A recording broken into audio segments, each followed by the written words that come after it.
Los términos, algunos conceptos que va a ser importante tenerlos en cuenta para entender bien el manejo de estos medicamentos, clasificación, mecanismos de acción, farmacocinética, las principales efectos especiales, los cuales hay que destacar, que son las especialidades. Finalmente hablaremos un poco sobre la farmacología del carbonato de litio.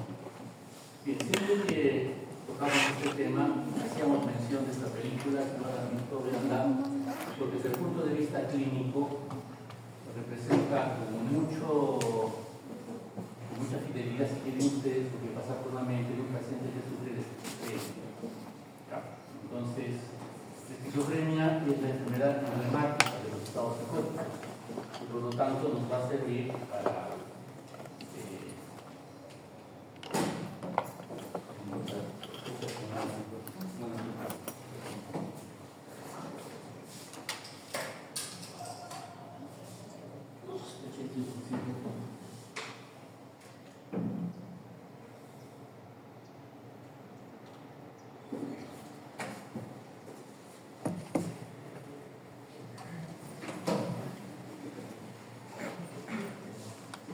entonces, como elemento o como referencia fisiopatológica, nos va a servir mucho.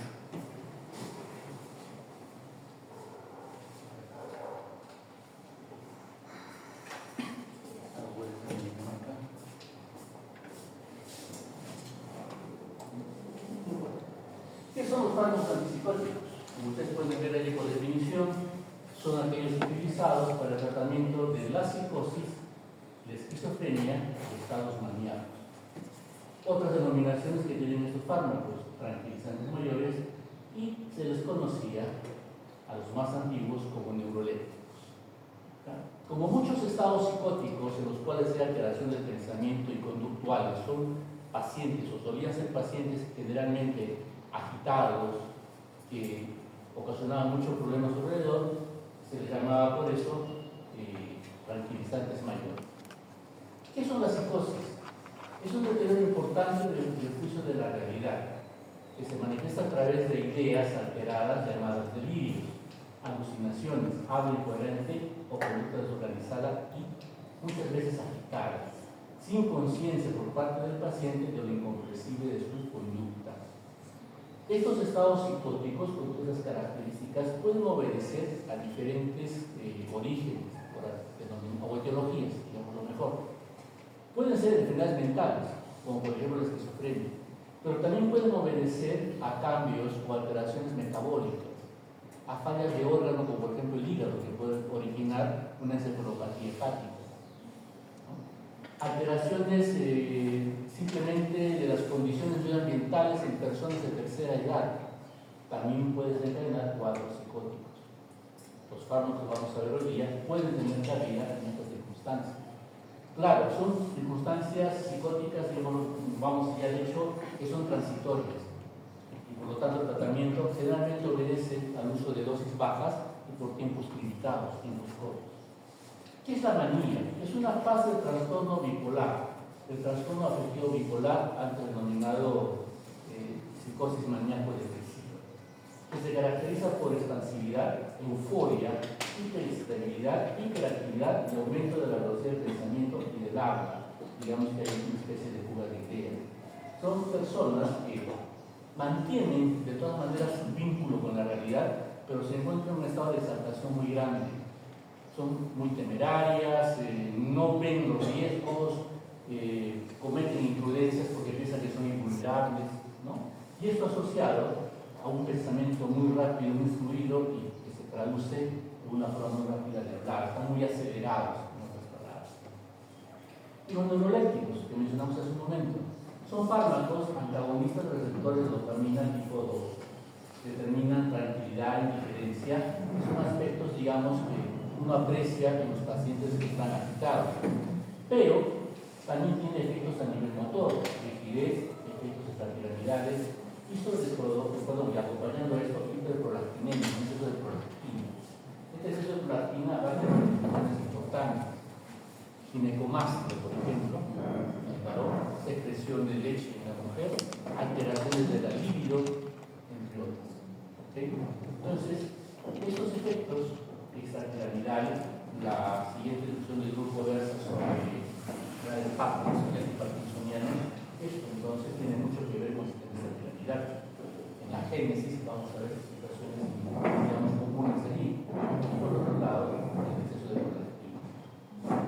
Con esto entonces en mente podemos comprender un poquito mejor lo que vamos a tratar. Hace un momento decíamos que la enfermedad emblemática de los cuadros psicóticos es la esquizofrenia. La esquizofrenia es un cuadro que se origina en realidad, como decir ahora, un trastorno del desarrollo de la corteza cerebral. La arquitectura propia de la corteza cerebral durante la etapa embrionaria tiene todo un proceso complejo por el cual tiene que establecerse las diferentes capas adecuadamente y las condiciones correspondientes. Cuando esto falla por diferentes circunstancias, dentro de las cuales están no solamente las medidas ambientales, sino también las genéticas, el paciente puede desarrollar la esquizofrenia. La esquizofrenia es una enfermedad mental, como ustedes pueden ver acá, donde hay alteraciones cognitivas, ¿no?, de pensamiento, afectivas. Cuando hablamos de afectivo, recuerden, no nos referimos a esa cuestión de sentimientos, sino a la forma que nos relacionamos con el medio, ¿no?, y conductuales. La alteración de las mismas va a llevar a una disfunción social, donde el paciente pues no va a poder realizar una actividad adecuada desde el punto de vista laboral, académico y otros más, lo que lleva pues a una sustracción del medio, con presentaciones de sintomatología de las cuales hablamos de síntomas positivos y síntomas negativos. Bueno, hay diferentes formas de clasificar la esquizofrenia en base a los diferentes síntomas que pueden manifestarse, ¿no? Entre los síntomas positivos, así llamados porque son una exacerbación de las funciones normales, hablamos de alteraciones perceptivas. Por lo tanto, aquí hablamos de fenómenos alucinatorios. Lo característico, por ejemplo, de la esquizofrenia es hablar de alucinaciones auditivas. El paciente escucha voces. Esas voces determinan lo que el paciente va a hacer o ejecuta. Si el paciente escucha que dice mátalo, puede llegar al homicidio, evidentemente. Va a haber trastornos ideoverbales, o sea, con respecto a la manera en que el paciente se va a comunicar. Evidentemente, esto es un trastorno del lenguaje evidente para los interlocutores. Va a haber ideas alteradas, ideas falsas, que el paciente interpreta como correctas para él. Pero en esa irrealidad también determina pues, conductas totalmente bizarras, lo que llamamos trastornos o ideas delusivas. Y finalmente, el trastorno de pasividad. ¿A qué se refiere el trastorno de pasividad? A que el paciente actúa en base a sus alucinaciones, en base a lo que puede percibir del medio, pero no, digamos, tiene esa capacidad de juzgar si es bueno o malo y no lo haga. ¿Okay? Pues a eso se refiere los trastornos de pasividad. Luego tenemos síntomas negativos, que al contrario de los anteriores, que son la exacerbación, son más bien la negación o la disminución. Y de ahí vamos a encontrar trastornos en el lenguaje, en la actividad, en la capacidad de relación con el medio, evidentemente la sociabilidad. En un paciente esquizofrénico son estos síntomas negativos los que llevan a la dispersión del paciente del medio, lo que lo vuelve finalmente una carga familiar y social. ¿Okay? Para el tratamiento tendremos que diferenciar por lo menos dos formas: el tratamiento agudo y el tratamiento crónico. En el tratamiento agudo, pues acá podemos ver de que la mayor parte de los psicóticos son considerados como igualmente efectivos para suprimir síntomas. Si el paciente tiene cierto grado de agitación, podemos utilizar estos medicamentos, como por ejemplo las benzodiazepinas.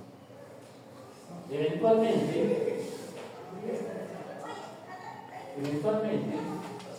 pueden utilizarse fármacos anticolinérgicos para controlar manifestaciones extrapiramidales de los efectos indeseados.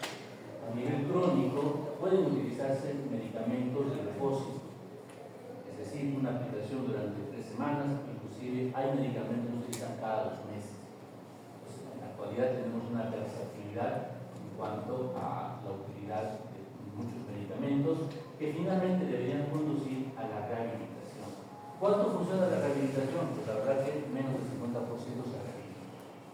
La mayor parte queda sin tratamiento, pero sin un tratamiento efectivo. Y considerando cuadro que debuta en la adolescencia o en la juventud, a lo largo de la vida del paciente, hablamos de un cuadro crónico. Todos los días el paciente tendrá que recibir medicación, lo cual puede resultar bastante oneroso, tomando en cuenta que los últimos medicamentos, los medicamentos de última generación, que son muy efectivos para controlar tanto síntomas positivos como síntomas negativos, y que van a tener pocos efectos indeseables, son pues bastante caros. Pensemos en una dosis diaria de 10 horas, al año son 360.000, si el paciente vive 40 años, multiplíquenlo. Entonces, si las condiciones socioeconómicas no son las mejores, evidentemente acá tenemos todo un problema importante. Si ustedes revisan estadísticas, vamos a ver que la principal enfermedad mental, después de la depresión, después de los estados de ansiedad, es el suicidio, con todo lo que ello representa.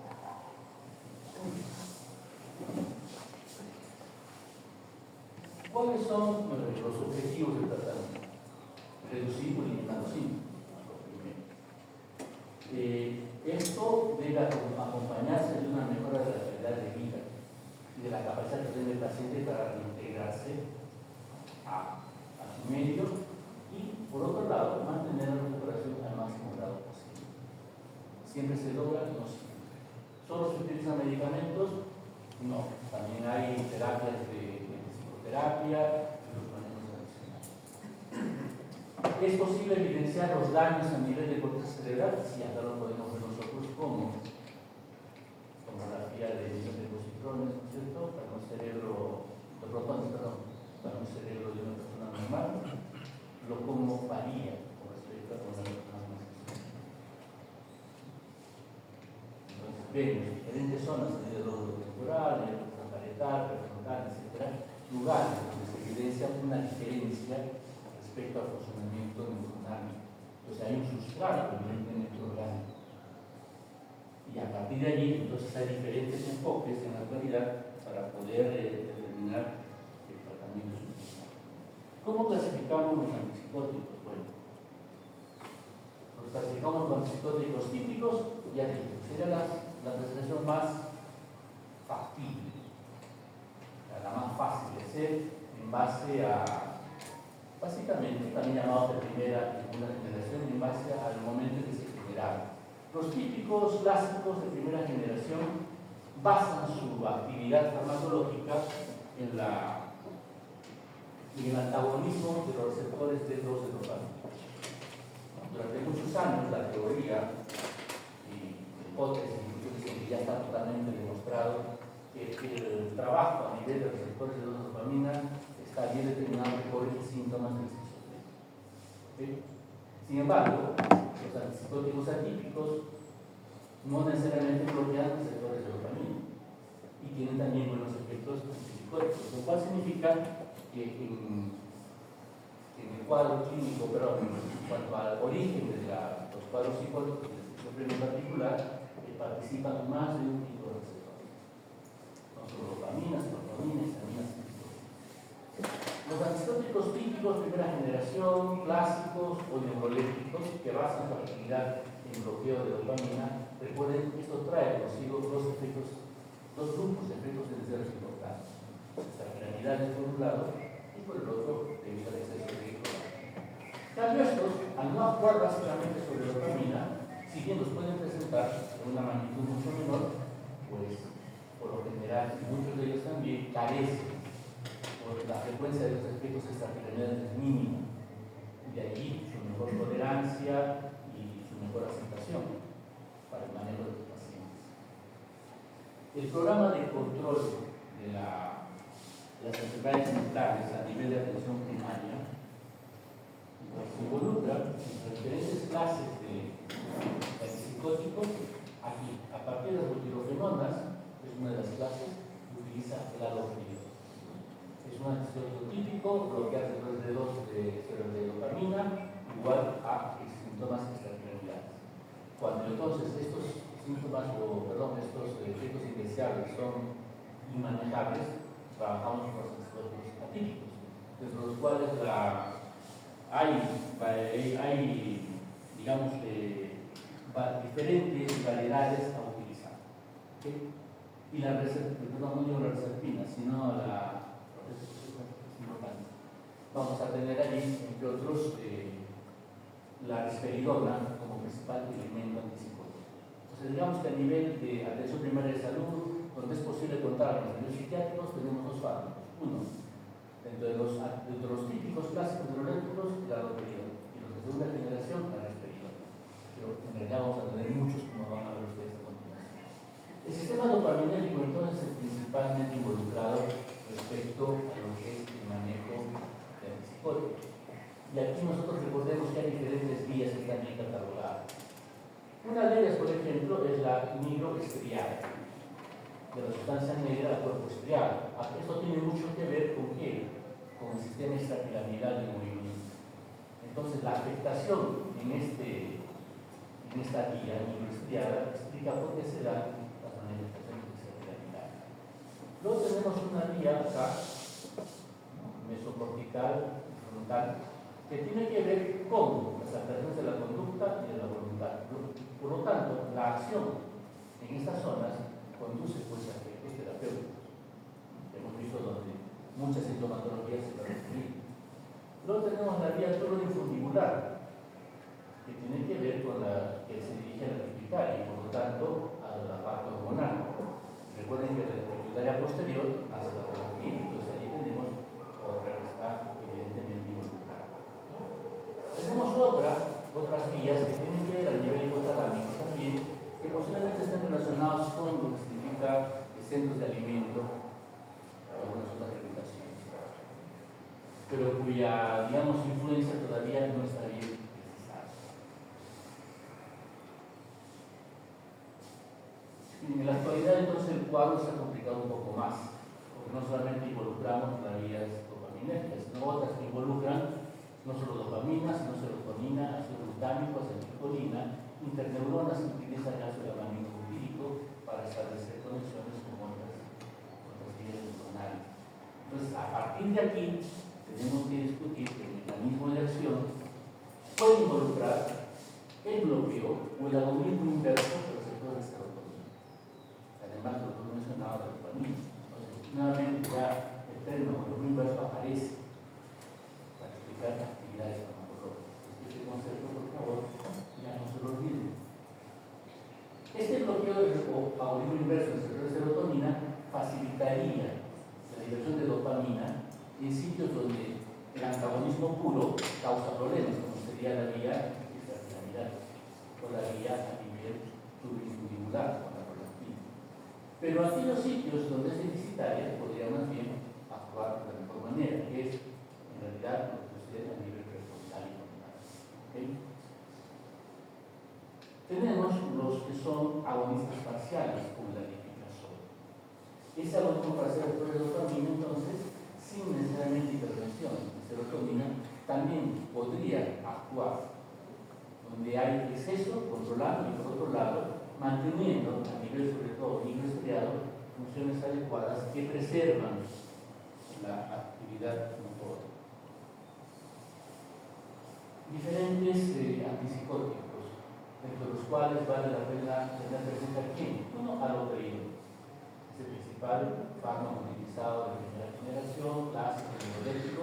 Vean ustedes que prácticamente un 75% involucra bloqueo de receptores de dopamina. Por allí otros más, receptores de dopamina tipo 4, menos importancia, tipo 1 tampoco, en el verdecito está serotonina muy poco, en el celeste hasta 11. Pocos efectos neurovegetativos, ¿sí? Luego tenemos risperidona, que hemos mencionado que es uno de los elementos importantes para con respecto al manejo de también cuadros psicóticos. Digamos que la mayor parte involucra el agonismo de receptores de serotonina. Y otra cosa interesante que ustedes pueden ver aquí es que son varios tipos de receptores de serotonina involucrados, no solamente uno. Pero la serotonina tiene como 7 o 9 tipos de receptores, con diferentes posibilidades de generar respuestas, por lo tanto, diferentes posibilidades de poder explicar. Clozapina es un fármaco clásico también en el manejo, que se usa mucho en nuestro medio. Digamos ustedes, por ejemplo, que tiene una alta posibilidad de bloqueo de histamina, lo que explica su carácter sedante, por ejemplo. Quetiapina, muy utilizado en tercera edad, olanzapina como sucedáneos de clozapina. Pero clozapina, como verán ustedes posteriormente, tiene sus inconvenientes para el uso generalizado. Actualmente solo se reserva para qué? Para la esquizofrenia refractaria, el uso de otros antipsicóticos. Finalmente apareció hace unos 10 años el aripiprazol, si no poco más, el agonista parcial después de los años. Puede tener actividad sobre otros receptores, no se puede ver acá, pero también, tipo 2A, pero su principal efecto está referido al agonismo parcial de los receptores de. Bien, los efectos farmacológicos evidentemente tenemos que dar el efecto de alivio de síntomas psicóticos, características mayores de dimensión. Los síntomas negativos, que son los que más reprimen al paciente, son mejor controlados con los fármacos atípicos. A diferencia de los positivos, que son controlados muy bien con los de primera generación, clásicos, o típicos o neurolepticos. Y estos últimos no tienen mucha acción sobre los síntomas negativos. De ahí, pues, en la actualidad, el manejo de preferencia sea con fármacos atípicos, debido a que hay una mejor cobertura de los clientes. También se pueden utilizar como antieméticos aquellos que bloquean los receptores de dopamina, tomando en cuenta que en el centro del público hay receptores de dopamina. Ahora, ojo, estos efectos antieméticos no van a tener utilidad cuando sean síntomas de irritación local. O sea, por ejemplo, una gastritis alcohólica no va a tener no podría utilizarse cualquiera de estos fármacos que en el fondo son antipsicóticos. Estas gráficas ayudan a comparar, por ejemplo, acá clozapina, olanzapina, risperidona, haloperidol, cómo actúan o benefician al paciente, digamos, a lo largo de los tratamientos. A nivel basal, a las 8 semanas y a las 14 semanas. Por ejemplo, clozapina, vemos que tiene una marcada disminución de la disminución, olanzapina también mayor a las 14 semanas, hasta que es igual a las 8 semanas, podemos comparar. Haloperidol, vemos que en este caso no manifiesta mucha diferencia. Digamos, acá los de segunda generación tienen evidentemente una mejor respuesta. Pues acá la eficacia de la olanzapina en particular respecto a síntomas negativos. Respecto a clozapina, respecto a risperidona,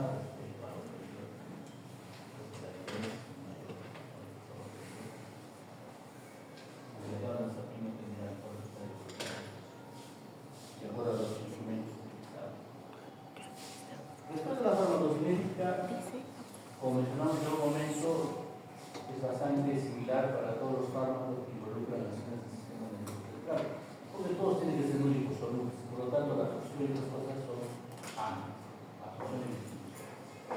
En algunos casos se vio de que algunos podía ser irregular por vía oral, en el caso de la tioreacina que ya no se utiliza. Haloperidol y flufenacina fueron los primeros preparados de depósito, como dianuatos, un graso, cuya utilidad podría prolongarse hasta las 3 semanas después de su aplicación. De la actualidad, por ejemplo, el risperidona tiene preparado acción prolongada por gas subcutáneo que puede alcanzar también las 3-4 semanas. Y luego tenemos este último derivado que es la paliperidona, cuya actividad antipsicótica puede observarse inclusive en algunos preparados hasta los 50 días, casi 2 meses. Una aplicación en la corrección de síntomas casi 2 meses. Evidentemente eso indica todo un avance en un test de control del paciente. Siendo lipófilos, su distribución también es amplia. Usamos mucho. Y el metabolismo, evidentemente, es hepático. Algunos tienen metabolitos activos. Mencionamos acá risperidona, pero también aquí habría que agregar a alipiprazol. ¿Okay?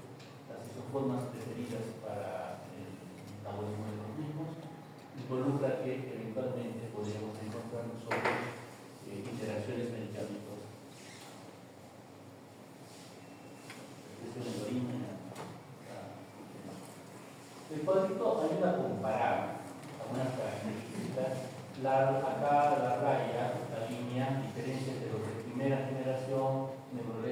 clásicos con los de segunda generación. ¿Sí? La relación entre la afinidad, si tienen ustedes, entre receptores de dopamina versus serotonina es alta para los de primera generación y es menor para los de segunda generación. Para algunos inclusive muy baja. La potencia clínica. Acá, en este sentido, suele diferenciarse entre los antipsicóticos de primera generación, los de alta potencia y los de baja potencia. En algún momento dijimos de que la efectividad podría ser similar para todos, pero los de baja potencia, ¿qué significa? Que la efectividad se logra a costo de qué? De dosis altas, ¿cierto? En cambio, los de alta potencia son dosis bajas. Y acá viene un problema. Los de baja potencia suelen tener manifestaciones neurovegetatividad importantes, acciones anticolinérgicas, acciones antiadrenérgicas. En cambio, los de alta potencia tienen pocos efectos neurovegetativos, pero debido a su alta afinidad por receptores de bloqueo de dopamina, tienen una alta frecuencia de efectos.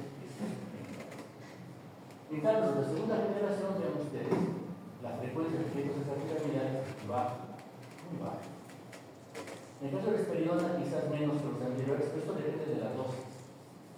La dosis utilizada finalmente de risperidona no determina efectos extrapiramidales. Dosis elevadas, cuando hablamos ya de ciertos estados refractarios, sí determinan. La subida de risperidona puede tener ciertos efectos neurovegetativos con dosis altas. En caso de nosotros, vemos que es bajo.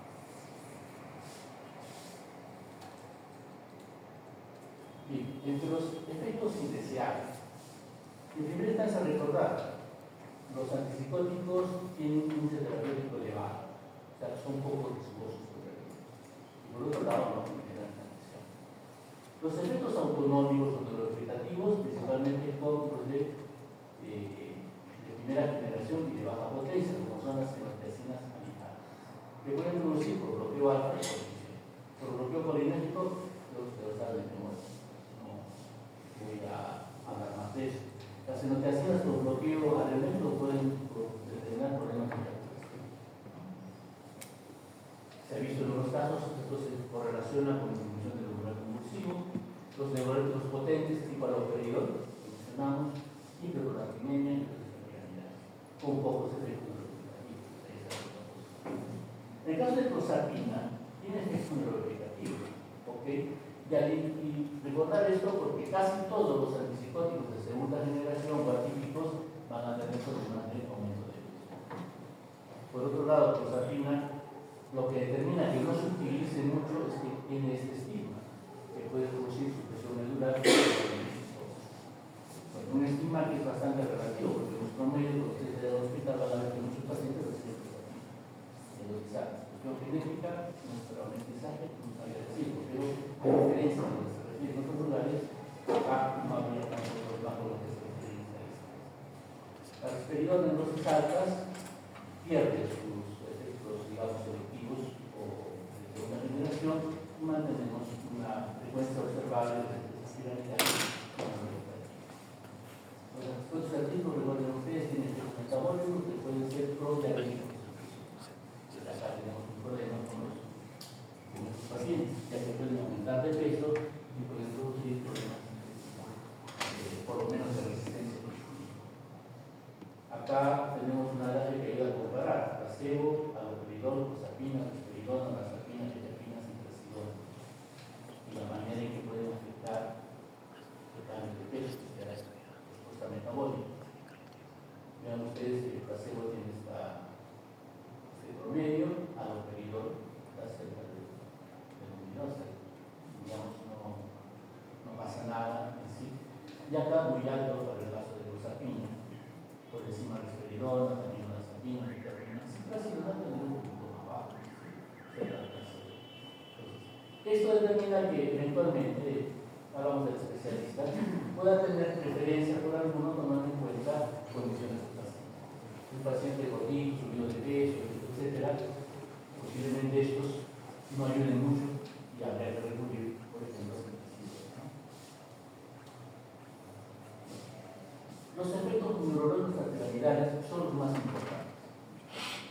Tenemos algunos que aparecen tempranamente y otros que aparecen tardíamente. El síndrome distónico agudo, por ejemplo, aparece en los primeros 2 o 3 días de La caticia es un síndrome de intranquilidad motora dentro de la primera semana. El parkinsonismo, que son manifestaciones tipo neuromuscular, como la de Parkinson, por ejemplo, puede presentarse temprana, como también tardíamente, está en el medio. El síndrome neuroléptico maligno es un síndrome de hipertermia maligna, desencadenado por los neurolépticos, o sea, primera generación.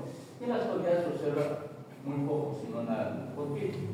En un principio, las dosis utilizadas de estos fármacos eran muy altas, desencadenaban este problema. En la actualidad, como ya se sabe, han cambiado un poquito, y por otro lado, ya no se usan tanto los neurolépticos, o sea, de primera generación, así que se ha disminuido la situación. No deja de ser un síndrome de hipertermia maligna. La rigidez y todo lo demás. Síndromes de temor peribucal y disciplinas tardías son manifestaciones tardías, pueden presentarse a los años de uso. Se menciona aquí que ustedes podrían aparecer habiendo suspendido el tratamiento.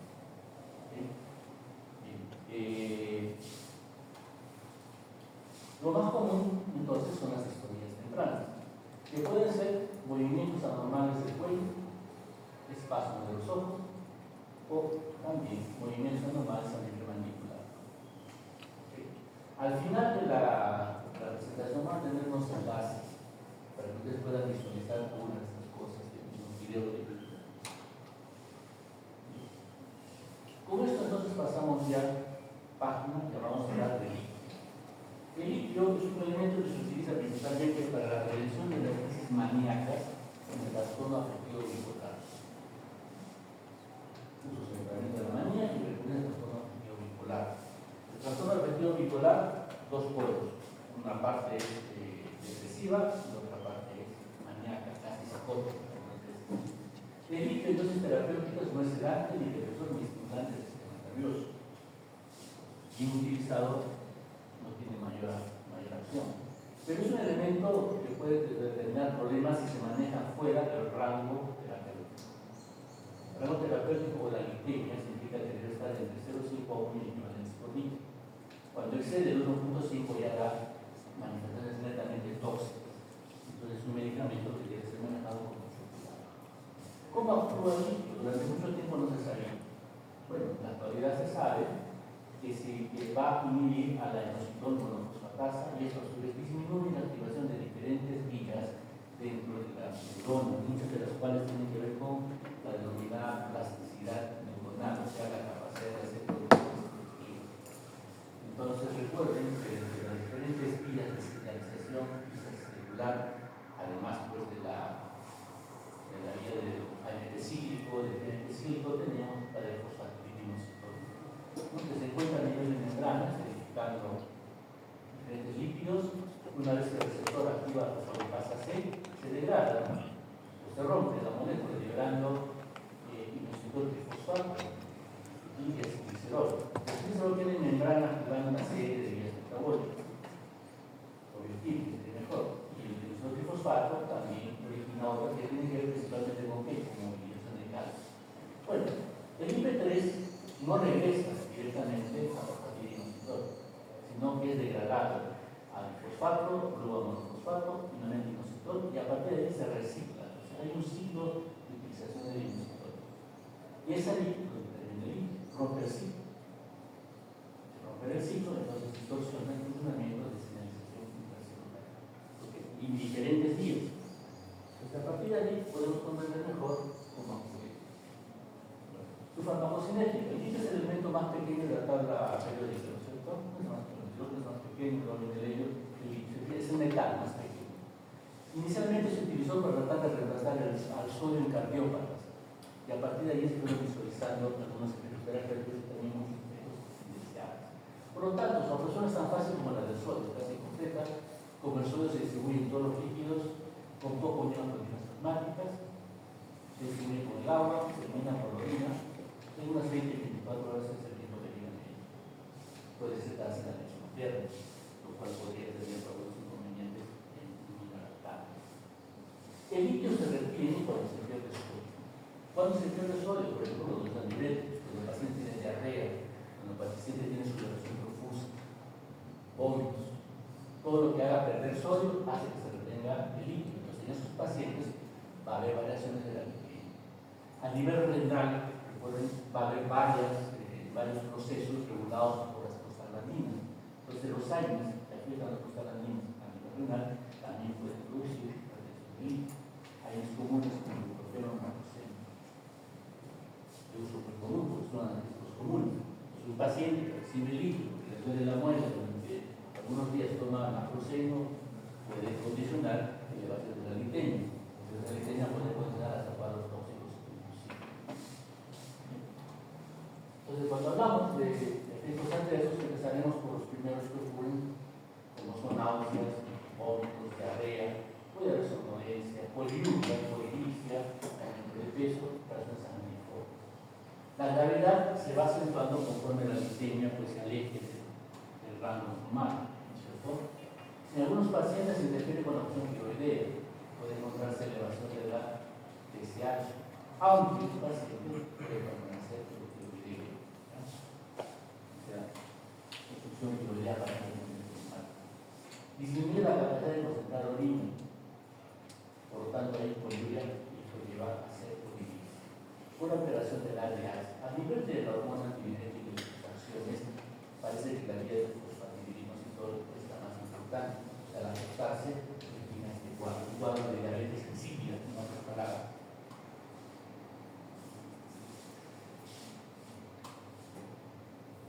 Por encima del 1.5 encontramos netamente efectos tóxicos: vómitos, diarrea profusa, temblor, ataques, toma, convulsiones, arritmias, como son extremos a los cuales evidentemente no se puede cuidar.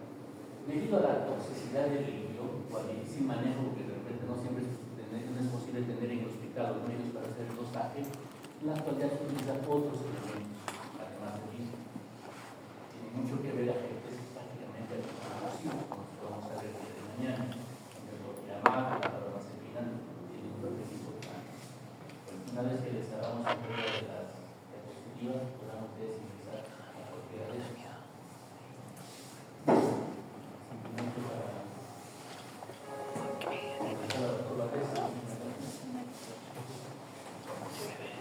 Lo veo bien. Yo tengo 3.5. Luego verán los resultados. Son 3 minutos. Estos entonces lo tenían preparado para ustedes. Lo hemos hecho antes de ya les pasamos por las muchas gracias.